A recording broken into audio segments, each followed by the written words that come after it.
Yeah, go ahead and get that out, man. I'm ready. Let's go. No power rings, nothing. Get the crud out.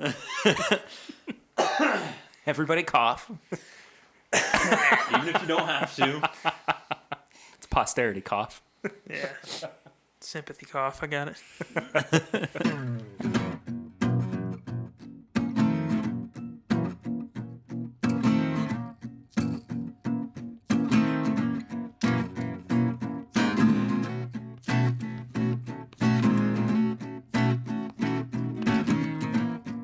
Hello, everybody. Welcome back to another episode of This Is My Bourbon Podcast. Or should I say, This Is My Vodka Podcast, if you followed us on April Fool's Day, yes.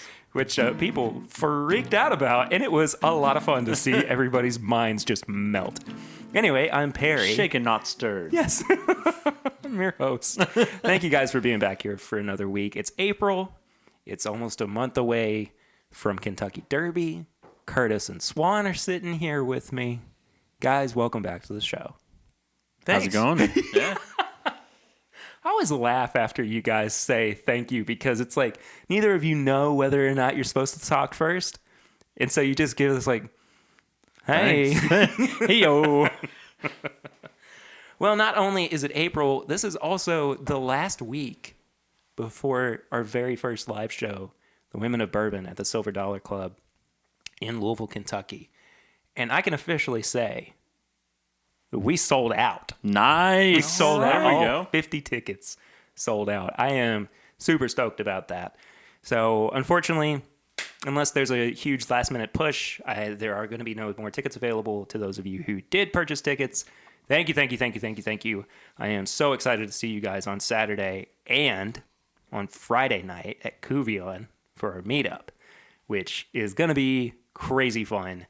There's going to be, I know that there are a few of you all who have already said you're going to be there, but if you can make that, let me know at my Bourbon Pod over on Facebook, Instagram, and Twitter so that we can make sure to get you in on the numbers. There's kind of limited space, and I wanted to make sure that I give them the right amount of people who are going to be there. But anyway, that's enough for business. I'm ready to drink some bourbon, and we're doing that right now with our Flying Blind. Yes. I've been so heavy in like the turkey and Jim Beam territory lately. This is kind of throwing me off because it's not in that realm at all. Yeah, I was thinking the same thing. I can confirm it's neither of those things.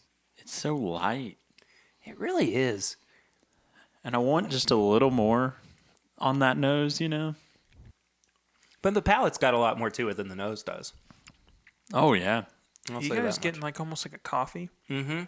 For sure. But it's like coffee and raisins. Getting some raisins on there. Yeah, it's the sweetness of the raisins that you're getting. Yeah, for sure. I'm not usually a coffee fan, but I like this. You're saying yesterday you hadn't had coffee in like 10 years or something? Yeah. That's it kind of crazy. sticks out every time I have it. I don't know. Oh, by the way, Swan and I were on Chad and Sarah's live stream this week too, over on youtube.com/itsbourbonnight. So if you want to check that out and see Chad drop a bottle of Pre-Fire Heaven Hill, which he definitely did do. Did it break? Not just the cap. Oh, well. At least there's that. Still, we had to. Could you imagine if it broke, though? Oh. Man, let's not. He did say, and this is something I've never done too, that he's never broken a bottle before. I've never have either. Yeah, I haven't either. Nice. Knock on whatever I can find. Yeah. Wood. Something. Working in a liquor store, I think I got everyone covered. Broken plenty. You know what? This is really. I have had this, not fairly recently, but somewhat recently. I will say, this is a lot better than I remember giving it credit for. And I know that I'm talking like you guys know what it is, but yeah, you know, no, this is really pretty solid. Yeah. The palate's like, it's not overly complex, you know, but there's quite a few notes that I really like the coffee and the raisins. But the finish is where I'm kind of like, there's really not a ton there, but it's still really drinkable. Yeah, the finish is awfully light, but I think that the palate more than makes up for the, just the overall quality of it. It's kind of got like a almost honeyish mouthfeel to it. which is weird because it doesn't feel like it's super high proof, and that's usually something I kind of get from like the uncut full, like barrel proof stuff. Yeah. So that's pretty interesting, but It definitely doesn't taste like it would be foolproof. I could get in trouble drinking this. Yeah. I mean, it just goes down like water, really. Mm-hmm. It's a solid bourbon. I enjoy it. Yeah. Now, what are we drinking? Well, this is Maker's 46. Oh, okay. Which was kind of my introduction into finished products, which is what we're going to be talking about tonight on this week's episode. So, it's regular Maker's Mark, finished in French oak staves. Really, it's a pretty solid product. I don't have too many bad things to say about it, honestly, other than the finish. Nose is a little bit light, but I think that at the end of it, it's really it's solid. As for somebody that doesn't reach for Makers hardly ever, I like that a lot. Yeah. So that's kind of impressive because the past few times I've had Makers, every time I leave it, I'm like, I'm glad I didn't get a full bottle. I think And I guess to be a little more specific, was it Makers or Makers 46? Because I guess that's a little bit of it. Just the regular standard offering of Makers. Mm-hmm. The last bottle I had of 46, I think I finished pretty quick. Like I enjoyed it a lot, but it was also when I was still blending it with Coke on occasion, and putting ice in and stuff. So, because that's what I've noticed is the standard offering of Makers. I'm always just like I'll go for something different. But the Makers 46 always has it kicks it up a notch. Like if I'm getting Makers, I'm gonna go for that. You know what's funny about Makers too is that it really does seem like the more steps that you take up in price, really the better the quality of the product. Like it's not always that case. Like sometimes it's kind of hit or miss. But I think that in this instance, everything is priced appropriately in terms of quality. Makers at the bottom, the private selects being at the top. Yeah. I think Maker's Cask is really good, really delicious. There have been some phenomenal private selects as well. It's really cool that, they're not all going to be completely different, but, the fact that there is something new to offer from bottle to bottle, barrel to barrel is really cool to me. So I like that they have a very concise, product lineup. Yeah. Yeah. But, all right, this is going to be the third week in a row that we've talked about this, which is really funny. But it seems to be the hot topic that's on our brains right now, and it makes me think, is there something that's about to happen? But anyway, so we were talking a couple weeks ago about how we would love to see Makers put out like a 10-year-old product. Yeah. Or something like that. Yeah. And how we would all just jump all over it. Would you guys buy that? I'd be more tempted to buy it, but somebody taking that route before has not really worked. Like I know when Bullet's lineup has the 10-year, I still typically grab the standard offering because of the price, or I grab the cast strength because it's the cast strength. I mean, it's just good. So that 10-year kind of gets lost on me a little bit. But it's also a weeded. Like I can't really think of anything other than like Weller 12 and maybe like the Old Fitz Bottled and Bond and the Rebel Yell 10-year that it's like an age-stated weeder. Yeah. There's not a whole lot of them. So, I mean, I might be more tempted to grab it just because of that, but that's about it. Okay, Curtis agrees. Yeah. He gave the sly head nod. But then the other half of that question was, you go on vacation, you go to the hotel bar, and they've got 3 bourbons there. Three of the big ones, Knob Creek, Woodford Reserve, Maker's Mark. What are you picking? Knob Creek. I'm picking that, yeah. Probably Knob Creek, yeah. Just the other two just don't, they're fine. They're good. Yeah. They just don't do it for me in the way that Knob Creek does. I think I just enjoy the punch of Knob Creek so much more than the others. The other two are like mellow. Yeah. They're kind of like a good introductory for people. And at this point, it's not that I'm above the introductory stuff. It's just I enjoy the almost punchier stuff because even though it's not cast strength, it's giving me more of that kind of cast strength feel. Yeah. Sure.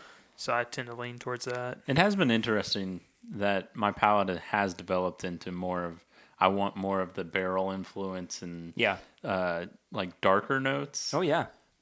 Than some of the others. We I've noticed that a lot myself recently too. Is that not that I was, really looking for a lighter flavor profile, but it's just I've leaned more towards barrel heavy, interesting flavors, just more to it than just the sweetness and Yeah, caramel. exactly. And I think I even recently said too, I love Weller Special Reserve. It's a very good bourbon, but I'm past the point of being like, gotta get it.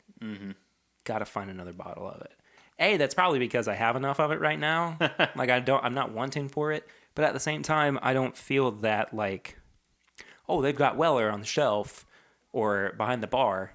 Yeah. I will definitely get that. Anyway, That's fair. It's just kind of an aside. What we are here to talk about, though, is finished bourbons and some whiskeys. But before I do that, got to ask you guys what you've been drinking recently. Absolutely nothing. Swan has been dry as a bone. Wow. Yeah. We were sitting there yesterday in Chad and Sarah's living room, Yeah. just pouring up a storm. Swan had the absolute best self-restraint I've ever seen on Didn't a have person. anything. Not a drop of Nothing. bourbon. Wow.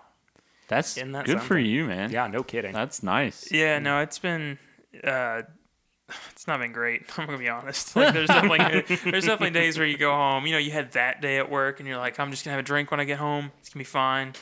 But no, I've just been kind of taking in less bourbon as part of my diet, and then I have nights where I'm like, all right, we're gonna pour something special. C918's making an appearance tonight. You texted me that the other day, and you said one Perry pour of C918, and I'm done. Yeah. It's like, well, hey, dude. More power to you. Yeah, I think that's the only thing I've had since the last podcast was one good size pour of Elijah Craig Barrel Proof. That was it. That's pretty funny. I have been having Jim Beam Bonded. Still, yeah. Yeah. Yes. Such a good bottle. I really enjoyed it. Yeah. I had the one that you gave me the rest of. Which Swan gave me the rest of.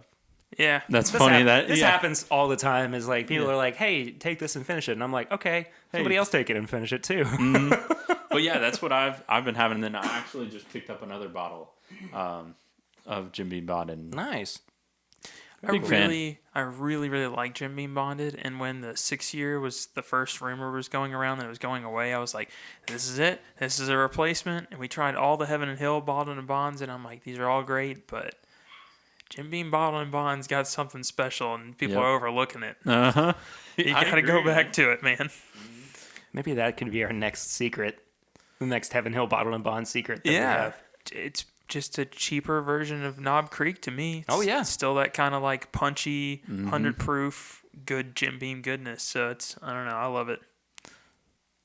It's fun. We've had I would say it started with Henry McKenna, and then it went to the Heaven Hill, and now we're like Jim Beam Bonded. Yeah. It's funny that we've just that's been like our staple kind of. Speaking of Henry McKenna bottled and bond, you heard about this? No. Won another award. Really? Yeah, same spirits competition that it did last year. But instead of winning best bourbon and show, it won best whiskey in the world. Wow. Yeah. So if you couldn't get it before, You're now not you definitely Nobody's can't get getting it now. Gosh. Yeah. It's been such it's been like 2 years. No, it's not happening, man. I mean, it's ridiculous. It went from like it's on the shelf everywhere. Yep. To oh man, it's going to allocated, but you'll still be able to find it. To I've not seen it in 6 months. Like it's just insane. I see it from time to time, but I think what upsets me the most about it is when I go to I'm not going to name any names, but we'll say Liquor Barn, and they have it sitting on the counter, limit 1. Yep. Limit 1. For Henry McKenna bottled and bond, we used to be able to get that in cases for $30 a bottle. And now it's limit 1 at And Liquor Barn. sometimes price jumped up. Yes, it did. But you know what? I am okay with it being a little bit more expensive. I don't mind paying $35, $36 for it. We got away with it. It was a steal when we were drinking. Yeah, because I made the mistake the other day. I walked in, I was like, it's on the shelf. This is nuts. They just announced it was like whiskey of the world and all this other stuff. And I go and I pick it up and I bring it up to the counter, and he was just like, oh, I've not changed the price tag on that yet. And I was just like, well, I can get it for the price on the shelf. He's like, no, it's $55. And What? Okay. I'm like, what? Okay, now I'm putting it back. I mean, look, I understand. That is actually an appropriate price for that product. No, it's not bad. It is fully appropriate for that. But It's the principle. Yes. It's the principle. it really is. It's so frustrating. the principle that 2 years ago I could have gotten it Yeah. for $30. I mean, I'm seeing it going from like mid shelf to all of a sudden it's behind the counter or on the top shelf. Man, that upsets me. But, I want to get mad, and I think it's just because I know I have to pay the extra money. It is worth it. Like, I mean, it's up there. I don't blame it. I just wish that Heaven Hill was getting a bigger cut of that increase in price instead of the stores getting it. Because they deserve it for making such a good product. Yeah. That's us just being like 20-year-olds, like, Back in my day. Back in my day. All the while, like, you got the 40, 50, 60-year-olds, 70-year-olds, and they're like, Yeah, we used to be able to get age-stated wild turkey. yeah. You know how much I would love to get an age-stated wild turkey 101? I would cry if I could just walk in and go, oh, 8 there years we go. old. Awesome. Yeah, I mean, Henry McKenna's gone from I could walk in and then decide, well, let's see if I can find the oldest barrel, to I walk in and I see one. I'm like, how much See is if I that? can just find one. Just to let me know. Anyway. Yeah, that was bourbons. That was our aside of ranting about Henry McKenna.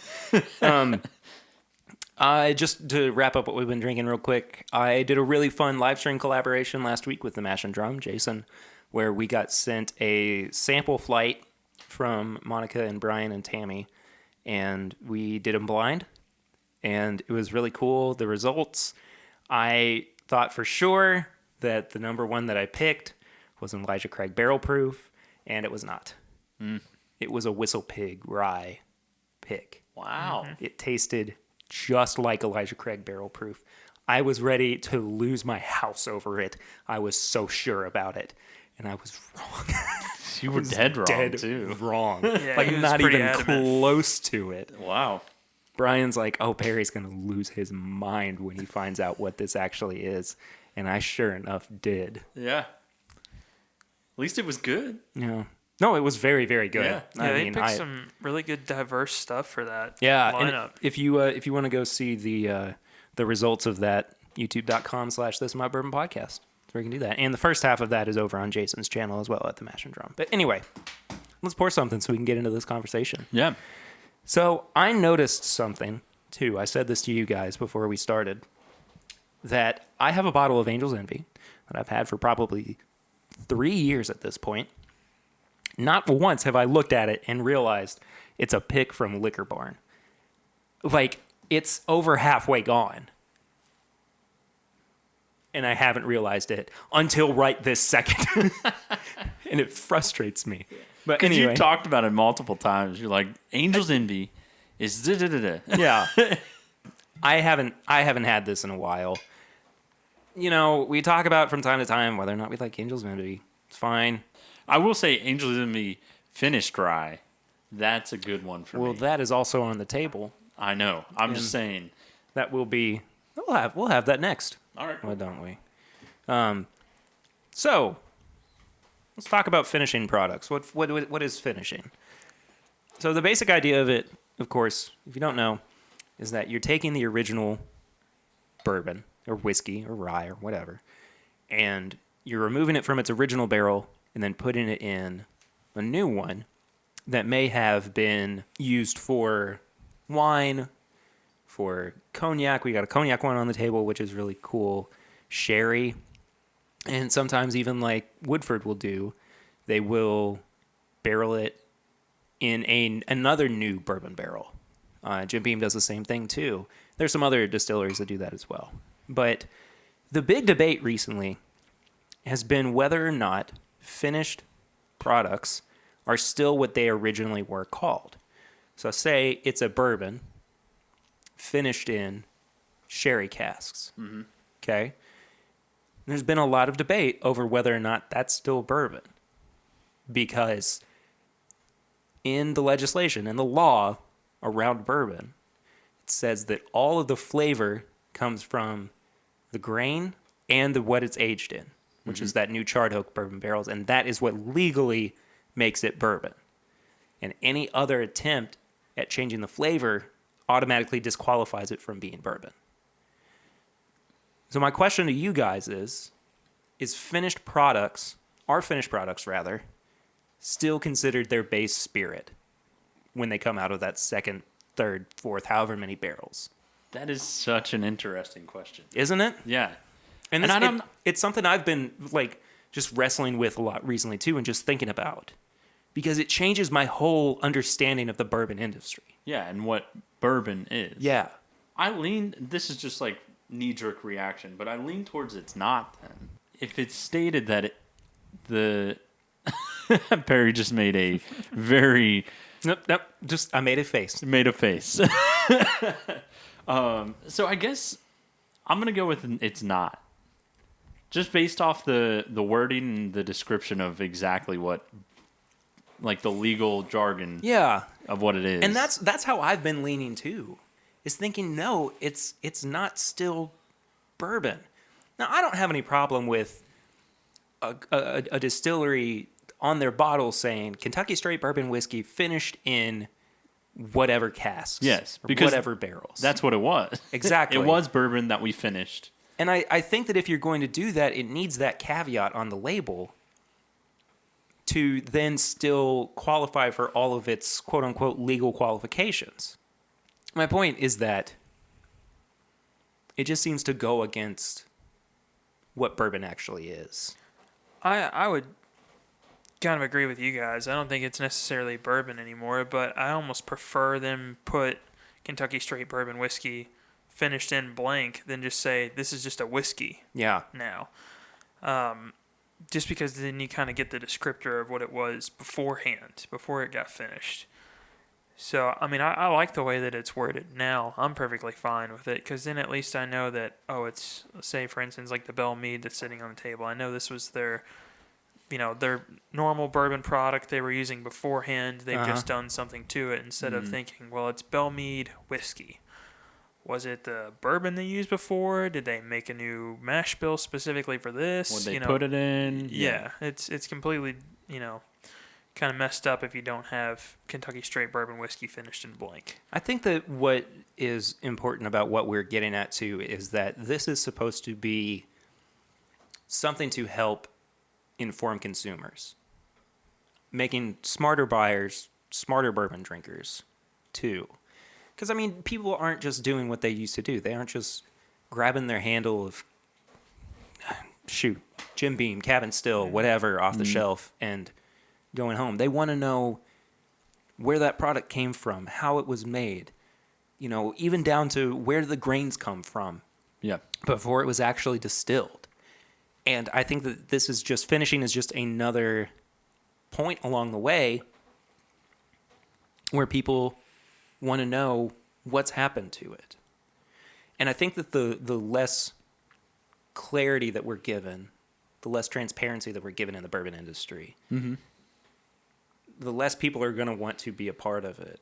And they're not going to have as much pride in it as they do right now. Because it's all just about honesty in the community. And, we go on and on and on about it. Yeah, and when you have the information brought to you and you've learned it, it empowers you to like actually know what you want to drink, what you like. Yeah.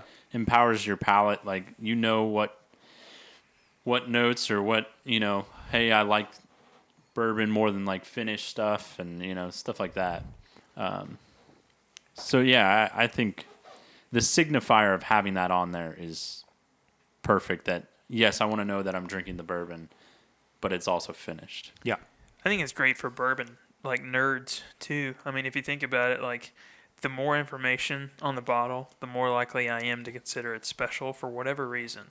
Like if I see which rickhouse it came out of, how long it was aged, the date it was put into the barrel, the date it came out, like a lot of people are putting more and more information. Bell Mead's doing it. Knob Creek just did their single barrels where they're putting more information on the actual labels. I mean, it's the people that are really serious about bourbon and finding like something new and having an experience with their bourbon, they're wanting the extra information. So the more information you can put on the bottle, the better. Agreed. Yeah, I totally agree with that. I just think that there's it for me, if there's not the clarity in it, it needs to be there. That's just plain and simple. Yeah, it does need to be clear. Like, don't just put an entire like Word document attached to every single bottle just because it's more information. I don't want fluff. I don't want like. This is the recipe that I found in my granddaddy's attic. Yeah, and, yeah. Like he and his I just brothers want to distilled it during World War II. That's all nice and good to have like a little bit of a story, but then I would just want to know what happened. How did we get to this point within it? Yeah, I agree with you. I totally agree with you. Well, we got through that Angel's Envy pretty quickly. Do you want to try the Angel's Envy rye now? Yeah, let's go for it. Swan, have you had this before? Yeah, I've had it before. It's really good. Yeah, I haven't had it in, probably a year and a half. Yeah, I don't think it's been touched since we had it on that, like... Christmas episode? Yeah. Did we have it for that episode? I think we did. I can't remember. Because I always mention Angel's Envy Finished Rye as a Christmas bourbon because it just tastes like I'm sure we did. And yeah. Now, this is an interesting one. This is a rye finished in rum barrels. Wow. Yeah. I don't remember the nose being like that at all. In terms of the... Well, it's funny because I think it's a product of me being a more informed drinker, but I'm actually finding the rye in there, where before what I was finding was just like maple syrup. Yeah. But now I'm actually picking up on the rye notes. The actual grain itself. When I first started like getting into finished anything, I always kind of thought rye would not lend itself too well to finishing until I had this. This kind of changed my mind on it a little bit. I don't know if it's the rum specifically or if it's just rye's kind of decent to finish with. Oh, I think it could very well be the rum. Yeah. But, I mean, who's to say? I haven't had a whole lot of finished rye products. I've not either. I've not actually seen a whole lot. I mean, I know there... Well, I don't think that there have been a whole lot, period. Yeah. Wasn't there one from Woodford, too? I can't remember. Was it finished? I think so. I can't remember. Woodford did a really expensive decanter-style cognac finish. But I don't know if... I've never seen it. Yeah. I think the rum definitely caters well to the rye itself. It just has more of that spice. Wow, that is sweet. Holy crap, I haven't had that in a long time. That is way sweeter than I remember it being. Ooh. Goodness gracious, that's like a sugar bomb. I still stand by that it's a good Christmas bourbon. I think it's great for Christmas rye. Yeah, Christmas rye. I think it's great for Christmas. That doesn't bother me at all. But this is like, you know those Sweet Tarts lollipops? Yeah. The big chunky ones? Mm-hmm. This is what that tastes like now. It's just so much sugar. This is like somebody at Angel's Envy said, I want something that's sweet and spicy. Make it. And they just came up with this. Because it still has that rye kick. Just a little bit. It's not like overwhelming, but the sweetness is definitely there. It's forward with that. I will say, if ever there were an instance of me knowing that my palate has changed since I first started this show, this is an indicator for me. And it's not to say that I dislike this now. I just like it significantly less than I did when I first had it. It is aggressively sweet. I think that's something that's interesting too with finished products. Is that you I mean, it goes without saying, but you're going to get something so off base from what you started out with. There's no way that this rye was overpoweringly sweet before it went into these rum barrels. And the fact that it changes its overall profile that much, that blows me away. And kudos to all the people who are attempting all of these different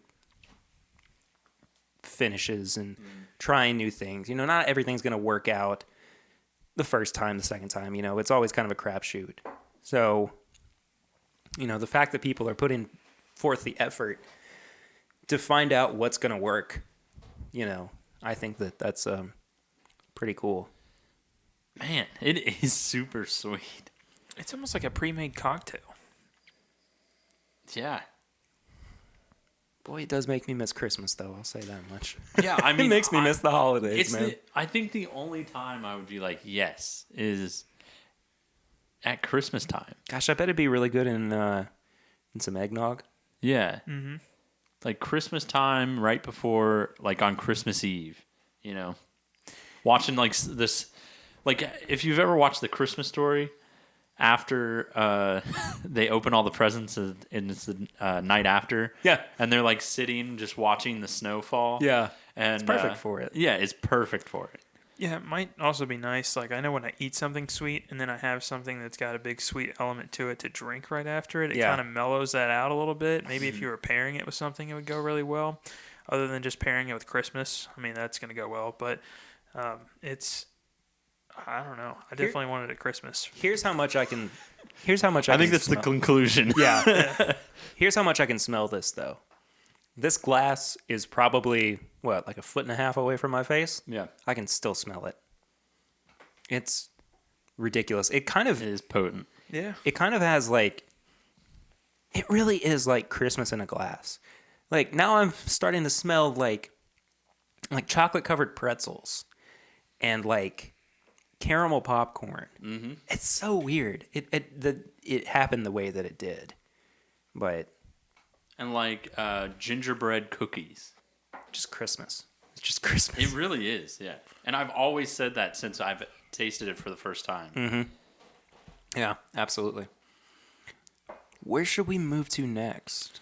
Do you want to do this Belle Meade or? Yeah, sure. You want to start with this one? Which one's that? The cognac? Mm-hmm. Yeah, sure. Why not?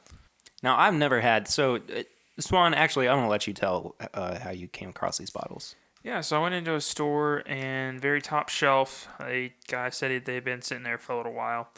They had a 3-pack of Belle Meade finished. And it has a cognac finished, a Madeira finish, and a sherry finish. I was really interested in trying the sherry up against the Revival that came out this year because they're both Oloroso sherry.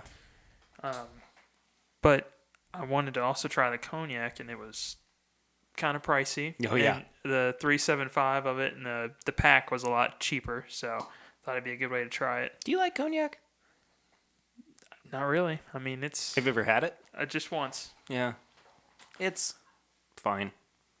I could see it being kind of a... I mean, if all the bourbon and the rye in the world suddenly just disappeared, I could maybe replace it with cognac. I think I would go for rum. Oh, yeah. That's actually that's a good point. I don't know why I didn't think about it. See, I don't think I would go to rum. Perry's going to vodka, and he's going to have a podcast for vodka it. podcast. That was a great transition into that. Lucy thought that I was even... that was true. You totally got me. I got up early, and you sent it to us, and I was just like, what the hell, Perry? That's so funny. And I looked at it, and it looked so official, and I was like, I really hope I don't have to... Like, I hope he doesn't have to make do it that. real. I had to make it seem like, I was really doing this. Yeah, at first I was like, oh, like, Lucy is having like a spin-off of the podcast, like, that's what's going to happen. And then I was like, oh, duh. I just thought April maybe 1st. Yeah, I thought he met somebody at Liquor Barn that was just like, let me invite you into the world of vodka. And then all of a sudden, Perry's cheating on us with these people from Liquor Barn. Yeah. I didn't know what was going on. Now, you said if all the bourbon and the what? Rye was gone, you would go to cognac? Maybe. No scotch? Scotch just doesn't do it for me. Okay. But cognac does. Irish whiskey I might be okay with. I can't do Irish whiskey. Okay. I had Armagnac for the first time recently. That's pretty good. What about Japanese whiskey? Maybe. I don't mind Japanese whiskey. Yeah, that I much. like Japanese whiskey. It's very peaty, but that's for another day. Like that's totally. Yeah. It's like the opposite of desert island bourbons. I'm getting an odd sweet note. I want to say like an apricot. Yeah. I'm finding something kind of savory in there too. Mm-hmm. And I'm not super... Gravy? Gravy? I'm getting like a gravy. I was thinking olive juice. Oh, okay. I'm not kidding. We were way off on that then. We were not on the same brain on that. He's having like gin and tonics and olives and stuff, and you're having Denny's. Yeah. What's the proof on that, Swan? I think they're all the exact same proof, and let's see, 90.4. Odd. But, okay, fair enough. It's awfully sweet on the palate, too. Mm-hmm. Not much on the finish. I don't think I like it. Not a huge fan. Yeah. This one's a hard pass for me. Yeah. I'm glad I tried it. Yeah. It's definitely interesting. Like, if you were just looking for something different. Yeah. And maybe if you were just a big cognac fan, this might be for you. But I mean, if this were, one of the things that we always kind of say about finished bourbons, too, is that, say you have a bourbon that's finished in Cabernet barrels. That, allows you the opportunity to offer something to somebody who may not be a bourbon drinker. Maybe they like wine or, in this instance, cognac. This would be a really good way to kind of bridge the gap between the two of them and get them into something different. And, eventually they might go to straight bourbon or bourbon and Coke or whatever. But this is not for me. That scene? I'm in agreement. It's not. That scene in Parks and Rec where Tom has really been wanting to get into that gentleman's club. I say gentleman's club, but it's not a strip club.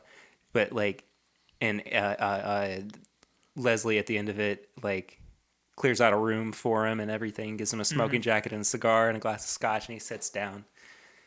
He takes a drink and he goes, I do not like this. Yeah. That's how I feel. I do not like this. would you consider this to be a starter bourbon for somebody to bridge the gap? It would be a starter bourbon From for somebody cognac? very specific. I think this gives too much of a misconstrued notion of hey, you're trying to get into bourbon, try this. You know what I think about this? I think that this is something that you should have not in between your first steps of bourbon, but rather somewhere down the road when you've already...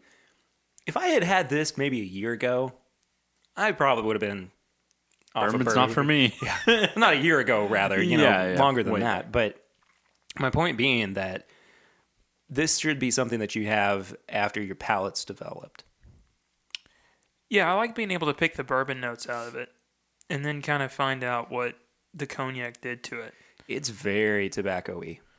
It is, it's very tobacco-y.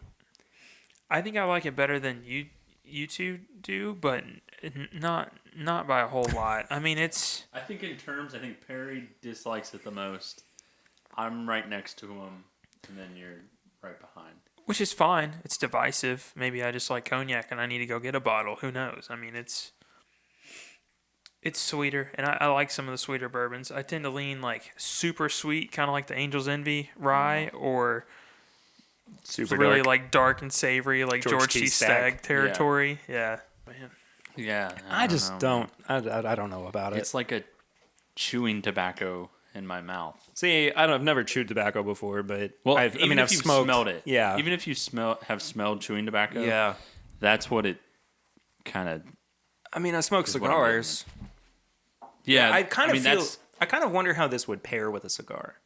Would it would the cigar cancel out some of the tobacco notes that I was getting, or? I think this would, heighten the cigar so much that I'd be like, wow, this is just too much. I can't do either of these. Yeah, I can't do any of these. I don't think it would pair very well. It would almost be like I was having 3 cigars at once. It's like how you don't pair a sweet wine with a sweet dish, because it just winds up being too sweet. Yeah. So what do we got now? Well, like I said, it was a 3-pack, so we're going to try the sherry because I wanted to kind of compare it, at least mentally, to the Revival that came out this year. Which that one I think was a 12 to 15 finished in Oloroso sherry casks. This one they said is about a 9. I really do like that Wild Turkey Revival, though. I do too. I really liked it, and it seemed like for a lot of people it was growing on them. It was something I really liked from the get-go. Yeah. I think I like even told you guys, it was like, oh, what have you been drinking recently? And for like a month in a row, it was just a more Turkey Revival. Yeah. All right. I'm getting like black pepper on the nose. This seems like it's a lot more sherry forward than the Revival. Oh, yeah. Oh, yeah. Because I thought that the Revival actually had some really good bourbon notes to it. Yeah, I did. And it might be because, Kurt kind of said this earlier. We're kind of looking forward to picking out the darker notes, the wood and that kind of stuff, and that extra age that it has, being 12 to 15, kind of stands out a little bit more. The palate is raisins. Straight raisins. I get raisins on the nose. I totally get raisin on the nose. The palate is a raisin. It's definitely a raisin. Thank you. It's like a honey-covered raisin. Mm-hmm. Because the mouthfeel is really thick. A date. It's a date. It's a date. It's so thick. And yeah. I mean, it's like I just took a spoonful of honey and ate it. Yeah, there's not many 90 proofers, and I'm like, this needs some water in it. How does this happen? This is weird. Yeah. This is very Like odd. it shouldn't be. This shouldn't have finished the way that it did. It should have been lighter. It should have had, a little bit less body to it than it does. Here's the weird thing, though. I don't hate it. No, I kind of like it. I really don't mind it. It's not my favorite thing, but It's not what I was expecting. It's definitely not what I was expecting. But it's not terrible. It's pretty good. I'll say, like, when you have the Jefferson's finished stuff and you have the Wild Turkey Revival, you get hints of what it's finished in. If you're trying to introduce somebody to like what finishing can really, really do to a whiskey, this is kind of like a volatile change to something. Yeah. So if you want like more than just a hint of it, this might be for you. Yeah, to me, this is like they put whiskey into the barrel. They took it out of the barrel or whatever they aged it in. Sorry, and then you were like, "Wow, I just had what was in the barrel." Yeah. What I finished it in, completely. This is weird. It's so odd. It's not that this is an instance of like whether or not finishing has been right or wrong. Yeah, But it's almost like it's over finished. I put some water in it. It actually did something kind of interesting to it. Just the nose even. It brought out some of the bitterness in it, but almost like kind of a dark chocolate bitterness. And it smells a little bit more green. Like there's some more like herbal notes to it as well. Mm-hmm. And the taste kind of reflects it as well. There's a lot more of the bitterness on the taste, though. That is so weird. It's really strange because, like, I never would think to put water in a 90 proof bourbon ever. But with the finishing, like, maybe that's something you need to experiment with, is putting a little extra water in there. because that did change how I felt about it. I feel like I would enjoy that way much more than without water. I don't think I would pick up a full bottle of this either. But they're definitely doing something completely different. Like, I've had the Belle Meade and the Belle Meade Cask Strength, and, I think the Belle Meade, the standard offering is, it's pretty good. It's nothing spectacular. The Cask Strength is absolutely wonderful. Mm. And I think some of, the viscosity that I get from both of these kind of comes from the Belle Meade having just, the Cask Strength having such a honey quality to it. Bell mead honey. Yeah. That's what I figured this would be like. Like if because I've not had Bell mead honey. No. But I would imagine that it tastes like this. I could definitely see that. Weird. So weird, dude. If you had blinded me with this, I would have said it was some kind of honey barrel finished. I don't know. It's really different. I don't know. I want to ask too, just so we can wrap things up before we get into the review. Overall, just what are your all's feelings on barrel finished products, or just finished products in general? Would you recommend them to people? And if so, who in particular would you recommend them to? I think I would recommend them to someone, but I would not say I wouldn't recommend it to a beginner or somebody just getting into bourbon, just trying something that's bourbon, because it's just going to change your overall perception of it. Like, you're going to taste that and be like, oh, that's what bourbon is, you know? I think it's kind of like when you first meet someone, the first impressions is like sometimes what determines how you feel about the person. I feel like that's kind of how it is with bourbon. So I would recommend this to a bourbon drinker that knows the qualities of bourbon, has really kind of not has like a super developed palate that like can pick everything out, but just somebody that's aware, knows of it, and of bourbon, knows the characteristics of it, and then would be wanting to try something new, Sure. Kind of branch out to be like, hey, what else does this, bourbon community, this industry offer? I gotcha. I think that's where I'm kind of at. I think I would offer it to very specific, like, two groups of people. People that don't really like cask strength but have a good developed palate. Sure. Because the cask strength is like, kind of like we mentioned, it's getting into that George T. Stagg territory. I like the dark notes, the extra wood, like the bite. I want to make sure it's non-chill filtered, all of that. Mm-hmm.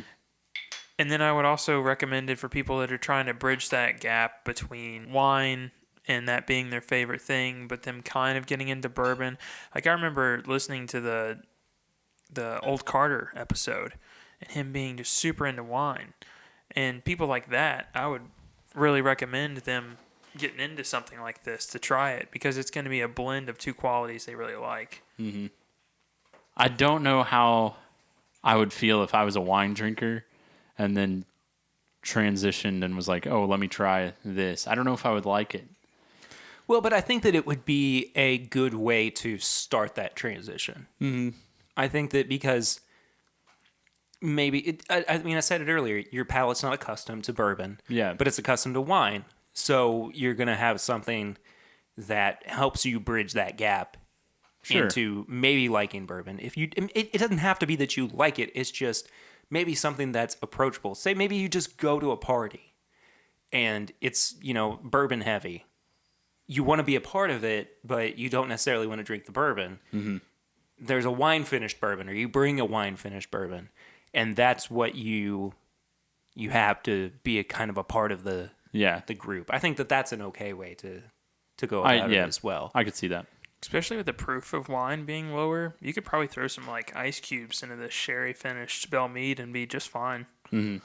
I mean, you'd probably taste something completely different every 5 minutes, but you'd be fine, and it would be kind of a good introductory for you. And at that point, you'd almost be getting wine with bourbon notes just at the proof. But yeah, I think that finishing products has its place in the industry. I don't think that it's something that should be looked down upon necessarily, but I also think that we have to be a little bit more diligent in the way that we talk about it, in the way that we present it, or the way that the industry presents it, rather. I don't think that it's enough just to say, hey, it's bourbon. It should say it's Kentucky Straight Bourbon Whiskey finished in port barrels or whatever. I think that's the appropriate way of going about it. And I think that most people are doing that. But for those that aren't, you're doing everybody else a disservice. You know what I mean? And you have to keep in mind your consumer and making sure that they are well informed and know what they're getting into. So that's I feel like the only exception to that would be double oaked, because everybody kind of knows what that is. I think that's fair. Yeah, and I think that's totally fair, actually. there's plenty of bourbon drinkers that they'll pick up double oaked and say, "Oh, well, like Woodford double oaked is in my opinion better than the single, just because it's adding more oak flavor." But as soon as you start finishing in something other than just Oak barrel. more barrels, more oak barrels that don't have something finished in it, does get it's in a funny area. Yeah. That isn't. Would you consider double oaked? Like It's finished. yeah, it's finished, finished. But yeah. would you consider it bourbon? Kind of how we were describing. It's bourbon finished in something else. Okay. I think that's the blurred line between the two bits, is that it has, it's so weird to me because it has both of those qualities. It's a bourbon that's aged in new charred oak barrels, and it's finished in something, but what it's finished in is also new charred oak barrels. So is it still bourbon? I don't know. That's the It's one like bit double- yeah. that really throws me off. It's like double oaked is the outlier of finished bourbons. No, I think it is. Yeah. I absolutely think it is. Isn't that the whole like gimmick behind the 1910 is to be able to still call it bourbon? They had to put it back Yeah. into new oak barrels. So, and then you look at every other label, and some of them will say it's finished in a second oak barrel. Still just says double oaked in big text. That's the one that confuses me. Yeah. Yeah. I think that's fair. I don't know, but double oaked is good. I like it. I do as well. There's Agreed. not been many I that do I as have well. turned my nose up at. Double oaked? Not so much. Well, it's sitting on the table. We should have had some, but maybe that'll be what we finish off with. Anyway. This is Yeah, so interesting. Well, just to wrap things up, that was our conversation on finishing bourbons and ryes in other barrels or casks. If you like finished whiskeys, let us know. If you don't, as well, perfectly fine. At My Bourbon Pod is where you can find us on social media. I'd love to hear from you. And if you like this, maybe we'll do some more finished products in the future. Perry, as well. I hate to interrupt, but is this a swan in my glass?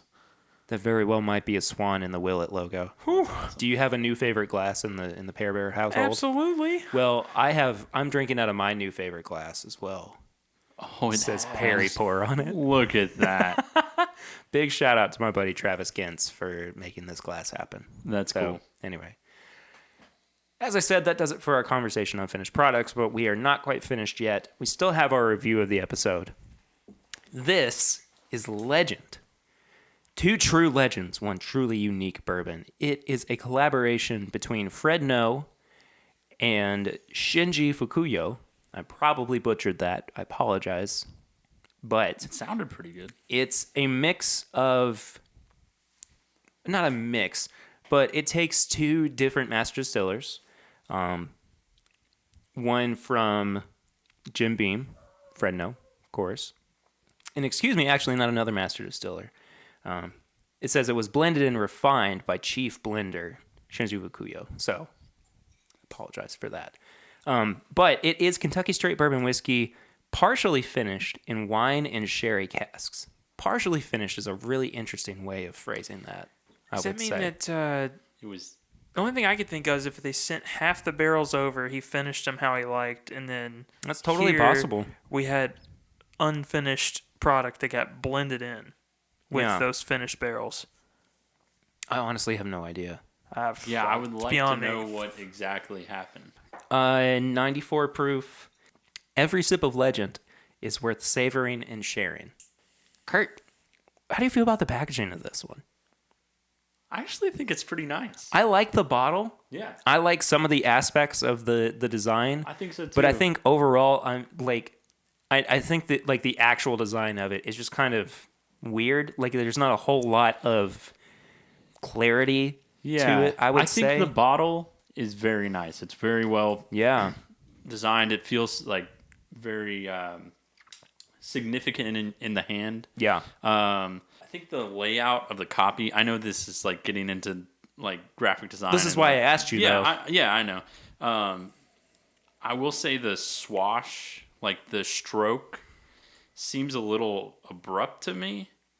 I think that was intentional, though. I think that was supposed to mirror Japanese printmaking or Japanese Yeah, and I get that. You know what I mean? I just wonder if maybe it fit better with the text on the bottom. Could have.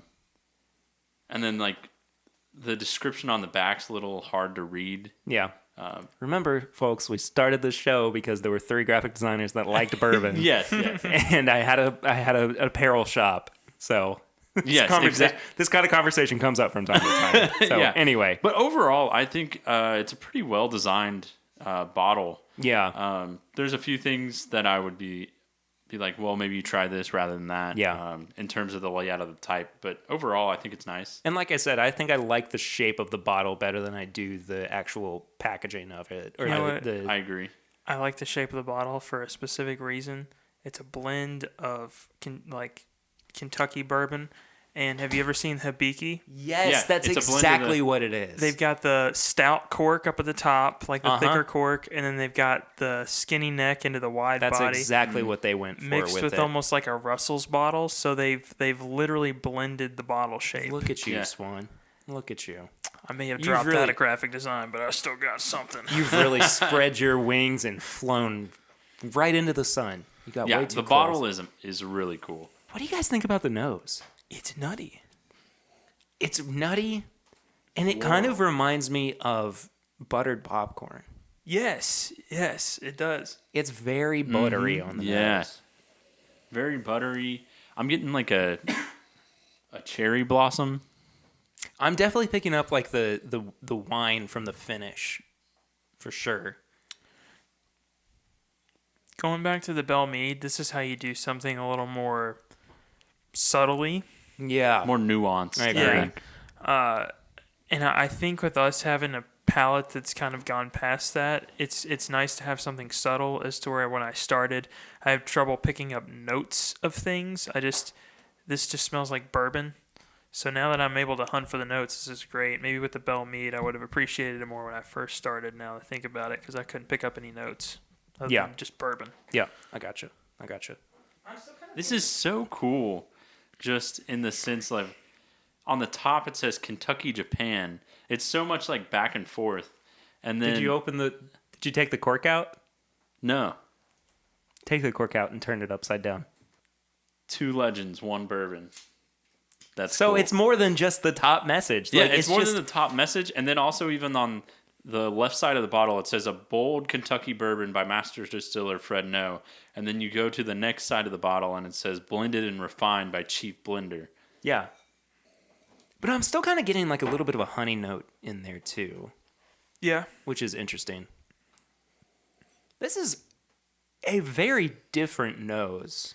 I came in expecting, just because I've had Japanese whiskey one time, and I wasn't a huge fan. This is actually pretty special. Oh, yeah. It's something I can definitely sink my teeth into. Huh. Well, having done just that. I get the bourbon on the front of the palate. You know what's weird? Is I'm very much getting that buttered popcorn flavor that I was picking up on the nose. Mm-hmm. Huh. There is a lot of corn up front. There lot of corn on the front of the palate. I do kind of... The finish is not super long, but I do like it. No, I don't mind it. This is the interesting... This is one of the more interesting ways that a finish can be presented to me, in that it takes what you are getting on the palate and expands on it. It doesn't do it a whole lot, but it does it enough to where I still find the finish interesting. I really enjoy the finish of it. Do you? Yeah. I think that's where I'm getting the influence of the wine and the sherry. By the way, I'm picking up more of that cherry on the nose that you were finding. Yeah. It's like a cherry blossom. Yeah. It's very of a floral. It's very light. Yeah. I think why it's so light is because of the buttered popcorn that I'm... Yeah, I get the buttered popcorn. I get a lot of like honey. Oh yeah. And the cherry's kind of taking a back seat to the honey, but it's there. See, I'm not picking up on the honey. I am getting so much corn on the palate. What's funny is that it started out for me on the front end. In my second sip, it started moving towards the middle. And more so into the finish as well. But the finish really is being overtaken by those finished notes. So the wine and the sherry. Do you feel like this still holds enough of the beam profile, or have they just done something completely different? No, I would not know that this was Jim Beam distillate by any means. To me, has more of a Heaven Hill feel to it. I totally agree with that. Than Jim Beam. And I think it's 100% a product of the finishing and not the base product. Yeah. Yeah, I absolutely agree with that. Honestly, though, I don't know if this really tastes like it's been finished. I think that it has aspects of it, but I still find subtle red wine kind of flavors in bourbons from time to time. Mm-hmm. You know what I mean? Like, not that it's these big, bold, robust grape flavors that you get in a cab or something like that, but I still do find that oakiness, the raisin that we're talking about too, in bourbons. And I think that all of that is present without it feeling like it's finished. What's the proof on this? 94. I think the reason that I really do actually enjoy this, I can even see myself getting a bottle. I think the thing that I like about it is it's 94 proof, but it has the like robust flavors of a barrel proof, which is nice because usually I reach for the barrel proof because the 90-ish area just for me doesn't seem to have quite the amount of oomph for me as far as flavor. So the finishing, I think, if anything, just gave it a more robust flavor, even if that flavor is still kind of a normal-ish bourbon profile. Maybe just with some extra, wine in there somewhere. Yeah. This is really making me think. I don't know how I feel about it. I really like the nose with the buttered popcorn. I was getting more of a floral note on it.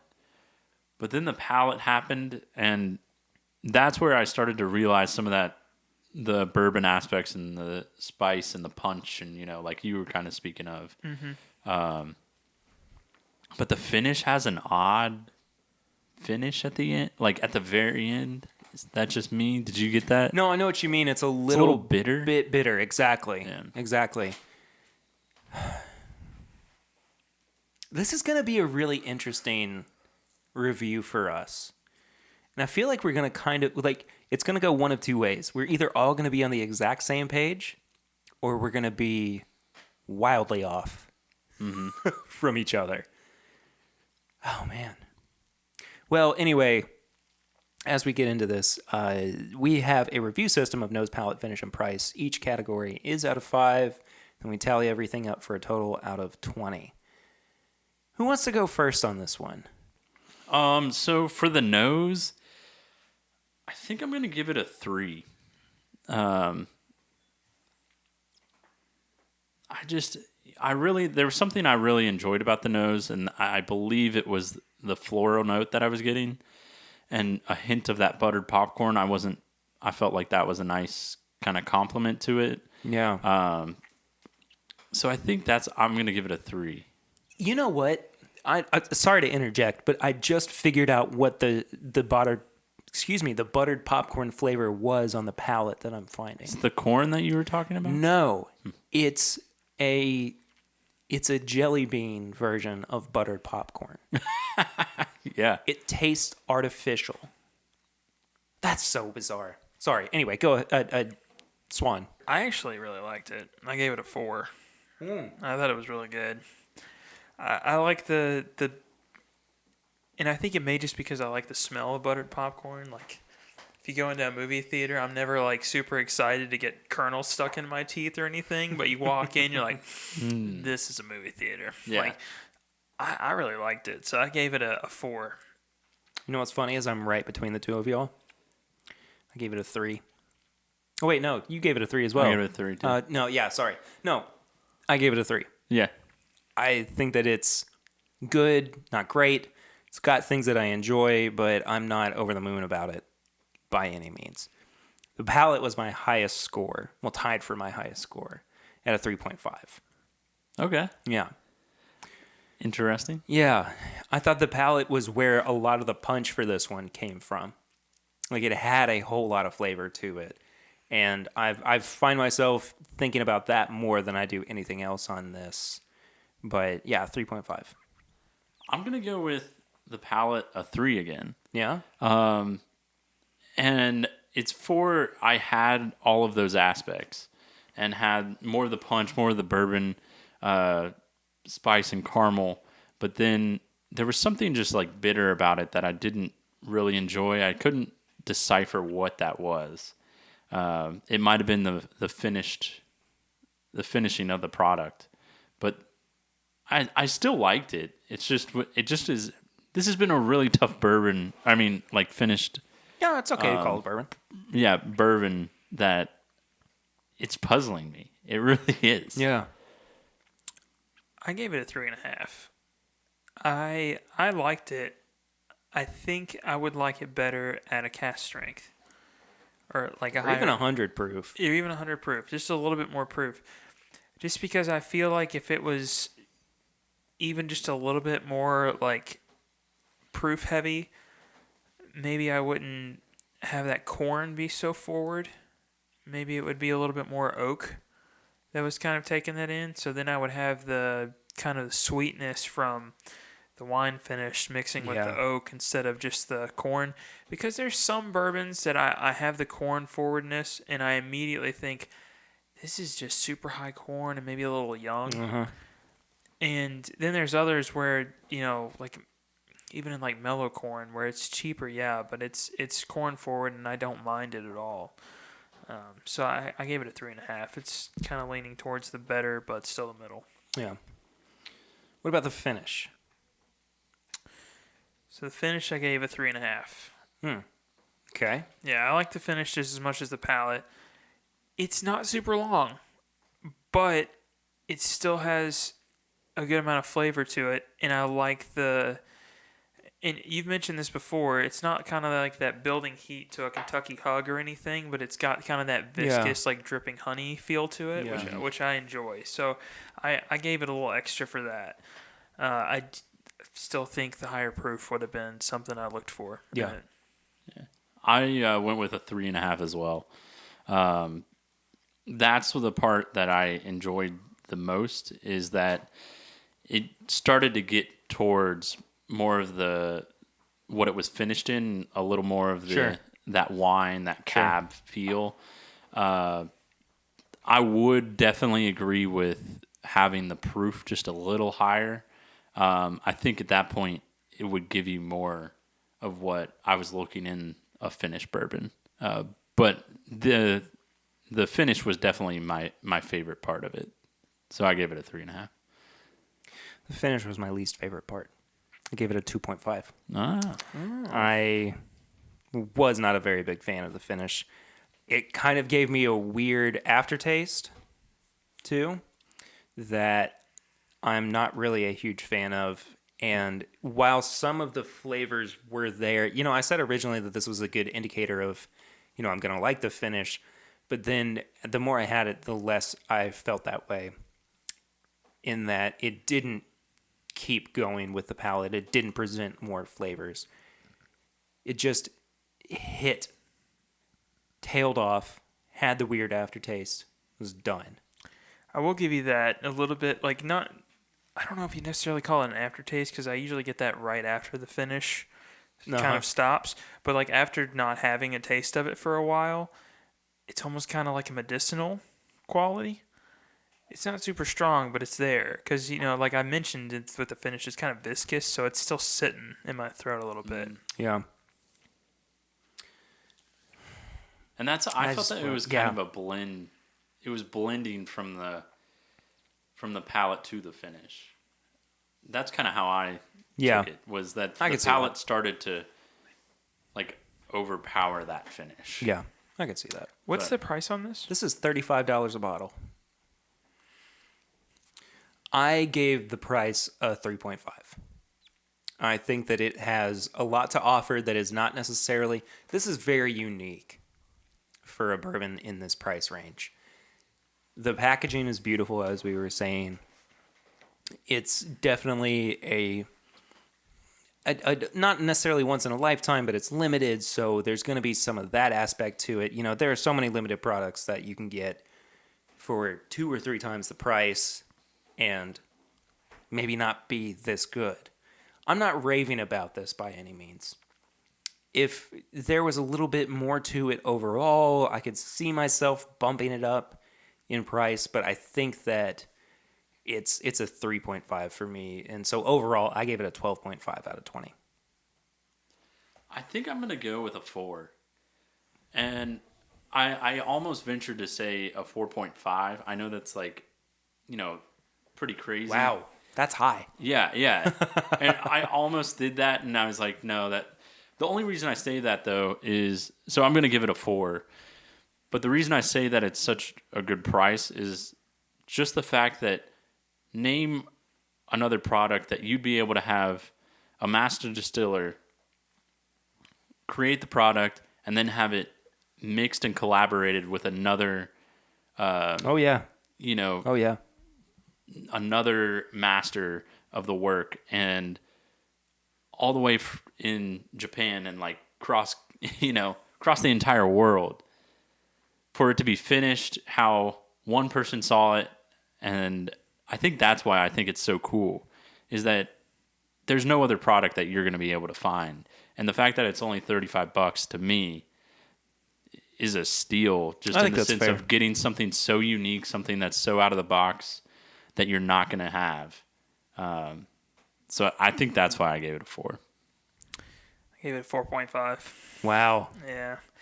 The only reason I did it is because, like, I know that with the Bell Mead, I got 3 375s for $100. That's $33 a piece, pretty much. About the same price as this. Mm-hmm. I like this a whole lot more. I mean, it's good. And then also a lot of the times that I'm doing these reviews, I kind of base it off other stuff. And like pretty much every time we do a review, it's like, oh, that was really good. It was $60, but Heaven Hill Bottled and Bond is like $12, and you're immediately like, I should take a tick off my price point that I just put up there, because comparing those two is nuts.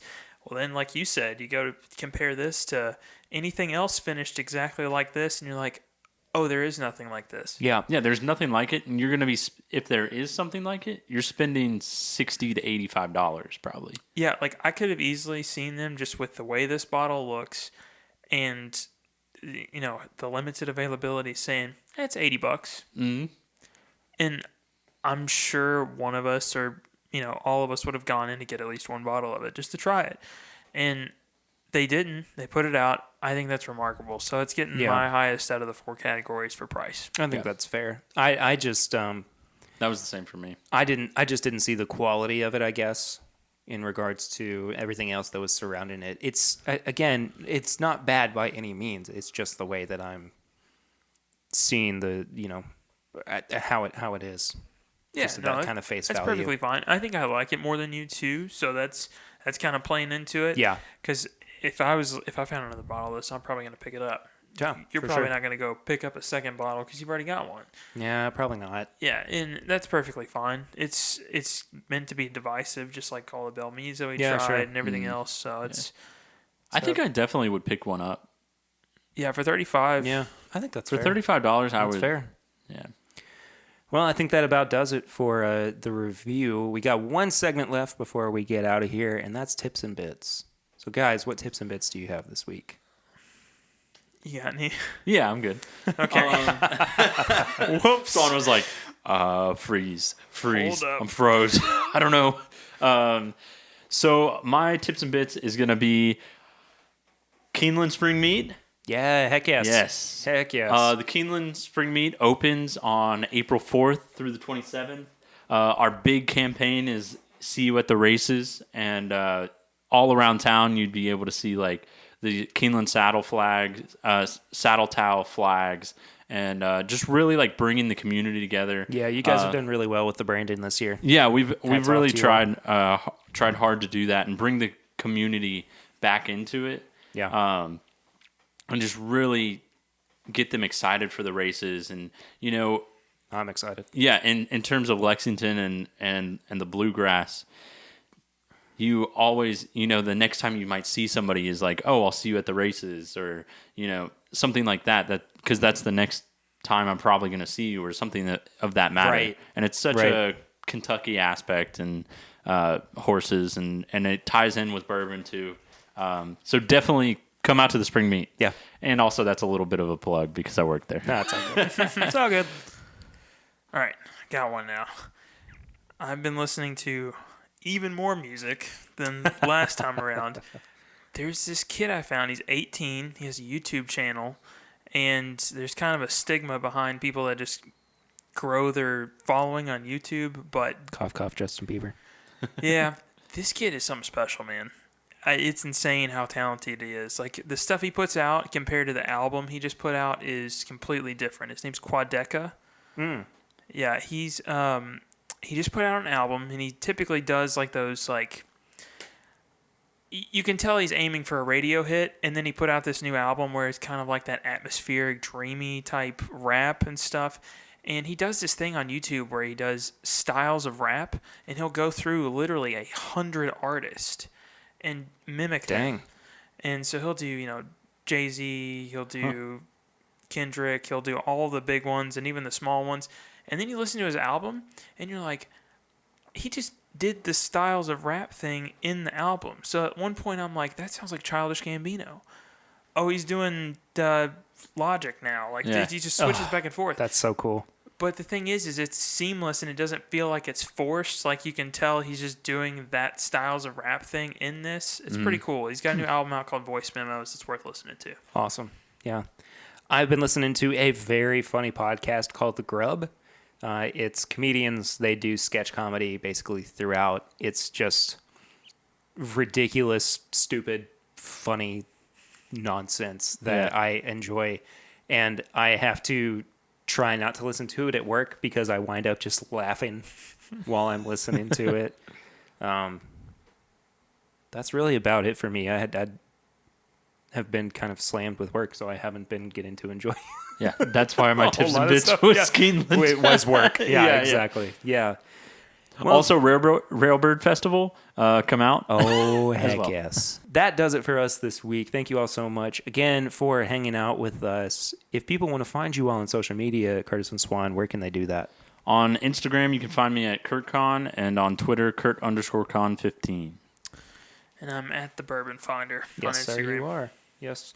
If you want to follow me personally, I am at PRitter1492. If you would like to follow the show, we are no longer at My Vodka Pod. We are back to at My Bourbon Pod.